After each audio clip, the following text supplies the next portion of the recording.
वक्रतुण्डे महाकाय सूर्यकोटि समप्रभं निर्विघ्नं करोमि देव सर्वकार्येषु सर्वदा। गजाननं भूतगणादिसेवितं कपीति जम्बूफलचारुभक्षणम् उमाच्युतं शोकविनाशकारकं नमामि विघ्नेश्वरपादपङ्कजम्। गुरुर्ब्रह्मा गुरुर्विष्णु गुरुर्देवो महेश्वराय गुरु साक्षात् परब्रह्म तस्मै श्री गुरुवे नमः। प्रथम करो वंदना करो और फिर मनाऊं गणेश। सिमरू माता सरस्वती मेरे कंठ करो परवेश। श्रीमन्नारायण नारायण नारायण श्रीमन्नारायण नारायण नारायण श्रीमन्नारायण नारायण नारायण श्रीमन्नारायण नारायण श्रीमन्नारायण नारायण नारायण श्रीमन्नारायण नारायण नारायण लक्ष्मी नारायण नारायण नारायण लक्ष्मी नारायण नारायण नारायण श्रीमन्नारायण नारायण नारायण। बोलिए विष्णु भगवान की, बोलिए कार्तिक मास की, बोलिए तुलसी माता की, बोलिए गंगे मैया की। 30वां अध्याय। पीपल को शनि के बिना करते तो स्पर्श, यह शंका मन में उठी करिए दूर सहर्ष। अब सूत जी बोले कि इसकी आपकी इस संख्या के निवारण के लिए मुझे समुद्र मंथन वाली घटना याद दिलानी पड़ेगी। समुद्र मंथन में देवताओं को जो रत्न मिले उनमें कौस्तुभ मणि और लक्ष्मी विष्णु को प्राप्त हुई। जब विष्णु ने लक्ष्मी को अपनी भार्या बनाने की बात स्वीकार की तो लक्ष्मी बोली कि हे देव, मुझसे बड़ी बहन जब कवारी हो तो मुझ छोटी का विवाह आप पहले क्यों करते हो? सनातन धर्म के अनुसार बड़ी बहन का विवाह होने के बाद ही छोटी का विवाह होना चाहिए। बोले विष्णु भगवान। तो समुद्र मंथन कब हुआ था?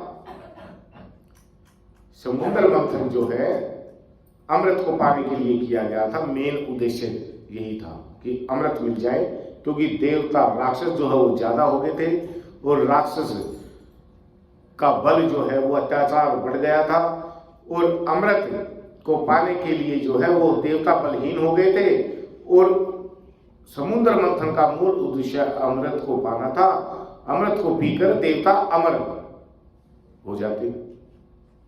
तो उस समय में भी लक्ष्मी माँ कहती है कि मेरी जो है बड़ी बहन कुंवारी है, तो सनातन धर्म के अनुसार हम जो है मैं शादी नहीं कर सकती। मुझे शादी के लिए क्यों कह रहे हो? तो यही हमारा सनातन धर्म है। तो उस समय माँ लक्ष्मी ने भी वो रिवाज जो है वो आज भी चली आ रही है। तो पहले बड़े बेटे बेटी का विवाह किया जाता है और आजकल तो जो है बस रिश्ता आया जो हो जाए वही पक्का, कभी बाद में ना हो। तो उस समय से ये रिवाज आ रही है। हम रिवाज को ना भूलना नहीं चाहिए कभी भी। जो हमारे रीति रिवाज है ना उसको कभी नहीं भूलना चाहिए, क्योंकि वो सनातन धर्म से ही चले आ रहे हैं। अब देखो समुद्र मंथन कब हुआ था, तब से ये रिवाज आ रही है कि पहले जो है बड़ी पुत्र या पुत्री की शादी बड़ी की होती है।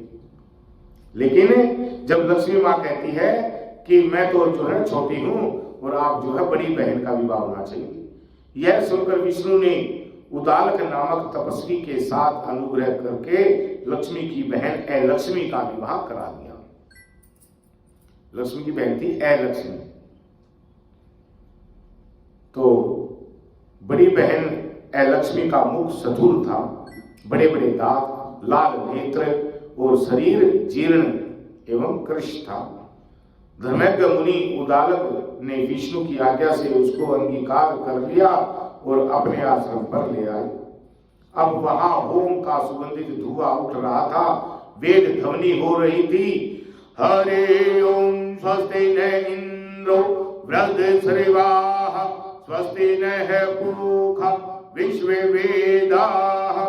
ऐसे जो है वेद मंत्रों की ध्वनि हो रही थी, सुख शांति का साम्राज्य था। ऐसे स्थान को देखकर दुखी होती हुई अलक्ष्मी बोली कि हे ब्राह्मण, यह स्थान मेरे निवास के योग्य नहीं है। क्योंकि अलक्ष्मी तो वहां रहेगी ना जहां पूजा पाठ इत्यादि नहीं हो। तो अलक्ष्मी कहने लगी कि ये मेरे रहने योग्य स्थान नहीं है। अब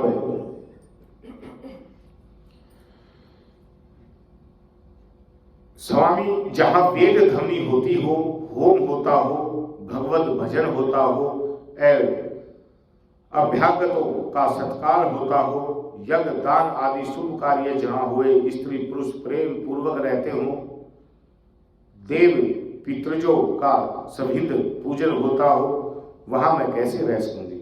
मेरा स्थान तो वहां है जहां दिन रात स्त्री पुरुष में कलह होता हो। तो स्त्री पुरुष ने कभी भी कलह नहीं करना चाहिए, कलेश नहीं करना चाहिए। वहां पर लक्ष्मी आ जाती है और लक्ष्मी चली जाती है,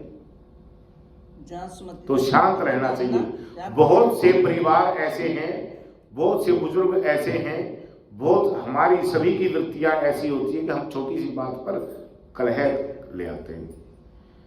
जब तक शरीर के अंदर, मन के अंदर सहनशीलता नहीं होगी, तब तक जो है वो गुस्सा आएगा ही आएगा।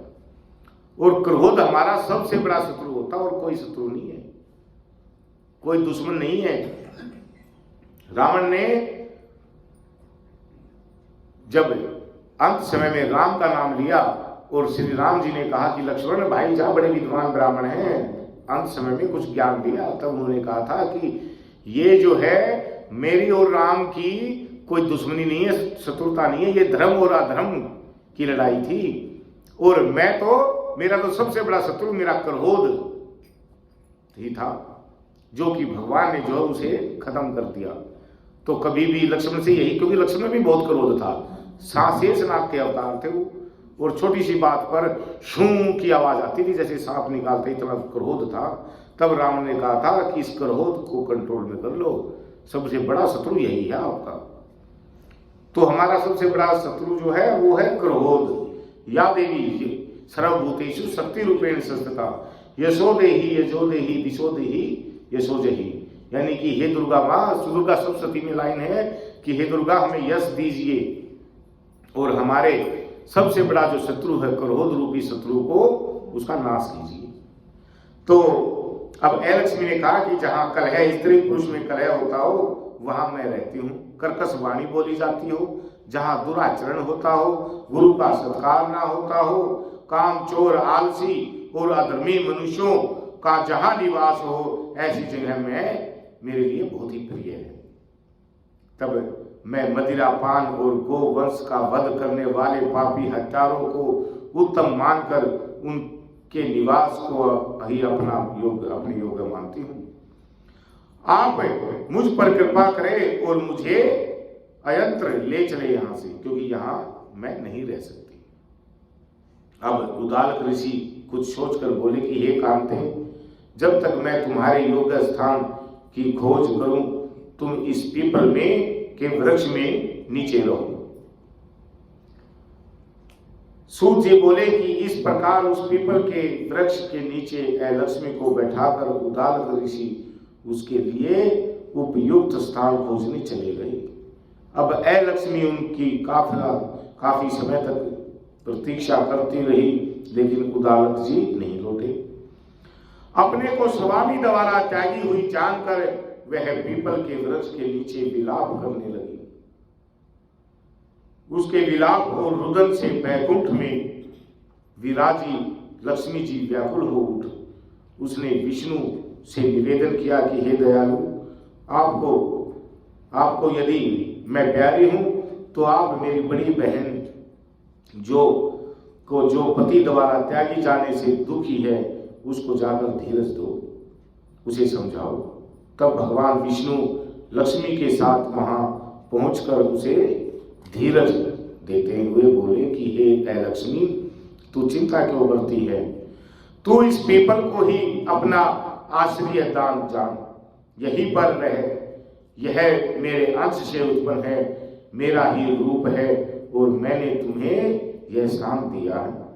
प्रति वर्ष कार्तिक पूर्णिमा को यहाँ पर तेरा पूजन होगा।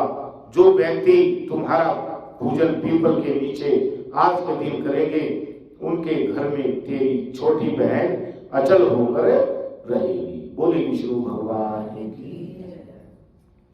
यानी कि ये कार्तिक की आज पूर्णिमा है और आज के दिन पीपल की पूजा करने से जो है वो पूजा होती है लक्ष्मी की, लेकिन वहां पर जो है लक्ष्मी अचल रहती है। जो पूजा करते हैं उनके घर में अचल रहती है। अचल माने वो जाती नहीं, हाँ चलती नहीं, वो बैठ जाती है। तो जिसने घर में माँ लक्ष्मी बैठानी है वो आज पीपल की पूजा कर लियो, अभी कर लियो या ग्रहण होने के बाद कर लियो। बोले विष्णु भगवान। तो यह जो व्यक्ति तुम्हारा पूजन करेगा उसे जो है लक्ष्मी अचल बैठेगी और जिससे तेरी अपकीर्ति नहीं होगी। अब स्त्रियों द्वारा आज के दिन धूप दीप से तुम भी पूजित होगी और जो प्रति शनिचर के दिन पीपल का सूत लपेटकर तुम्हारा पूजन करेंगे उनके मनोरथ सिद्ध होंगे। हाँ, रविवार के दिन जो तुम्हारा स्पर्श करेगा वह दरिद्रता को प्राप्त होगा। इसलिए रविवार को पीपल में जल नहीं दिया जाता, सूत पूजा नहीं होती, स्पर्श नहीं किया जाता। सूर्य भगवान का होता रविवार को और शनिवार को कंपल्सरी है। तो ऐसे कह के विष्णु भगवान लक्ष्मी सहित चले गए। लक्ष्मी वहां रहने लगी। अब सूत जी बोले कि मैंने श्री कृष्ण, सत्यभामा तथा नारद और पृथु के मध्य हुए संवाद को आप लोगों को सुनाया है। समस्त ऋषिगण अपनी जिज्ञासा को शांत करके आनंदित हो उठे। वे सब वहां से बद्री का आश्रम दर्शन हेतु चले गए। इस पवित्र ज्ञान से परिपूर्ण कथा को जो भी मनुष्य पढ़े सुने वह पापों से दूर रहकर अपने जीवन को सुख में बनावे। बोले विष्णु भगवान की, कार्तिक महात्म की, गंगे मैया की, तुलसी माता की जय हो। श्री कृष्ण गोविंद हरे मुरारी, हे नाथ नारायण वासुदेवा। श्री कृष्ण गोविंद हरे मुरारी, हे नाथ वासुदेवा, हे नाथ नारायण वासुदेवा, हे नाथ नारायण वासुदेवा। श्री कृष्ण गोविंद हरे मुरारी, हे नाथ नारायण वासुदेवा। हरे मुरारी, हे नाथ वासुदेवा। श्री कृष्ण गोविंद हरे मुरारी, हे नाथ नारायण वासुदेवा, हे नाथ नारायण वासुदेवा, हे नाथ नारायण